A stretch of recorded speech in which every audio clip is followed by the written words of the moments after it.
जय हिंद साथियों। मैं संतोष गिरी, अखिल हिंद फॉरवर्ड ब्लॉक क्रांतिकारी सदस्य।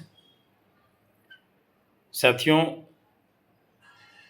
आज पूरी दुनिया अशांत हो चुकी है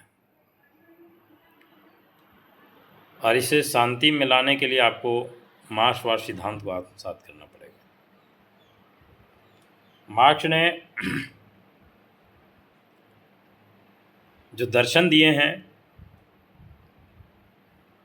जो हमारा आदिम साम्यवाद युग से लेकर के साम्यवादी युग तक का जो सफ़र है, इसमें आज हम चौथे युग के दौर से गुजर रहे हैं।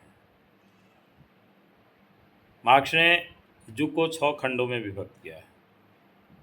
पहला आदिम साम्यवाद युग, दूसरा दास मालिक युग, तीसरा सामंतवादी युग और ये चौथा जो पूंजीवाद है।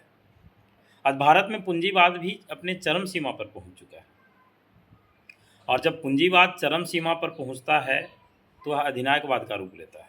आज भारत में पूंजीवाद अधिनायकवाद का रूप ले चुका है। अधिनायकवाद के मतलब होता है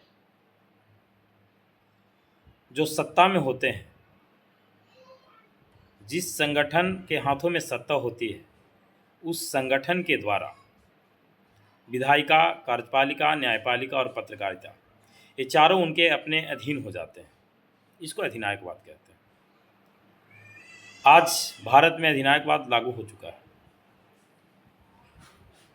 और यहाँ के आप हालात देख सकते हैं, यहाँ के कार्यपालिका के हालात। अभी फ़िलहाल दिल्ली के जंतर मंतर पर जो प्रोटेस्ट हुआ, इस व्यवस्था में जो आज बने हुए हैं उनके द्वारा ऑर्डर दिया गया और यहाँ के कार्यपालिका के द्वारा छात्रों के ऊपर लाठी बरसाई गई।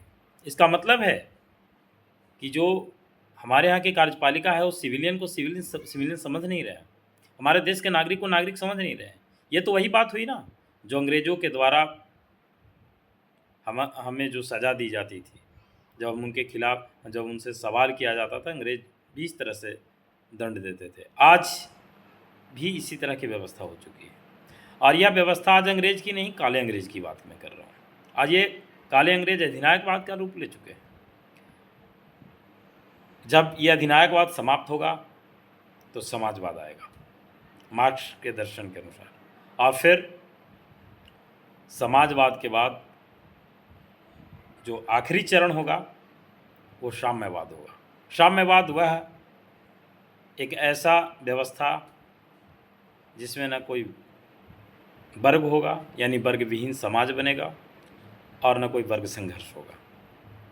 इसके लिए मैं तमाम छात्र, नौजवान, किसान, मजदूर, युवा पीढ़ी के तमाम साथियों से हम कहते हैं कि जो पूंजीवाद और अधिनायकवाद की जो भारत में अधिनायकवाद की जो आहट हो चुकी है, इसको विरोध करने की ज़रूरत है और नई वैज्ञानिक समाजवाद के लिए संघर्ष करने की ज़रूरत है।